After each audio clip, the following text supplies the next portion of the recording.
আলাইকুম আরহামাতুল্লাহি ওয়াবারাকাতুহ। সম্মানিত দর্শক মণ্ডলী, যারা যেখান থেকে আমাদের এই ভিডিওটি দেখছেন অবশ্যই আমাদের চ্যানেলটিকে সাবস্ক্রাইব করুন এবং একটি লাইক দিতে অবশ্যই ভুলবেন না। সম্মানিত দর্শক মণ্ডলী, কুরবানি, এই কুরবানি আমাদের জন্য কি ওয়াজিব নাকি সুন্নতে মুআক্কাদা? জেনে রাখবেন এটি অবশ্যই ওয়াজিব। তার কারণ বিশ্বনবী বলেছেন, মান ওয়াজাদা সাআতাল লিআন ইউদাহিয়া ফালাম ইউদাহি ফালা ইয়াহদুর মুসাল্লানা। যে ব্যক্তির সামর্থ্য থাকা সত্ত্বেও সে কুরবানি দিচ্ছে না, সে যেন আমাদের ঈদগাহে না আসে।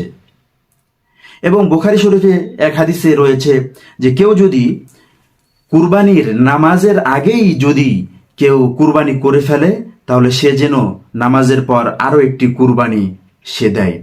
তাহলে এ থেকে আমরা বুঝতে পারি অবশ্যই এটি ওয়াজিব হবে। সুন্নতে মুআক্কাদা যদি হতো বা সুন্নত যদি হতো, তাহলে এত ভয়াবহ এত কঠোরভাবে বিশ্বনবী বলতেন না। অবশ্যই আপনারা বুঝতে পেরেছেন হাদিসের আলোকে, তা হচ্ছে কুরবানি আমাদের জন্য অবশ্যই ওয়াজিব যাদের সামর্থ্য রয়েছে। যদি কেউ না কুরবানি দেয়, তাহলে জেনে রাখতে হবে বিশ্বনবী তার ব্যাপারে বলেছেন সে যেন আমাদের ঈদগাহে না আসে। সম্মানিত দর্শক মণ্ডলী, এই জন্য আমি বলবো যাদের সামর্থ্য আছে অবশ্যই আপনারা কুরবানি করবেন এবং আল্লাহর নৈকট্য লাভ করবেন। এতক্ষণ আমাদের সাথে থাকার জন্য জাযাকাল্লাহু খাইর। আসসালামু আলাইকুম ওয়া রাহমাতুল্লাহি ওয়া বারাকাতুহু।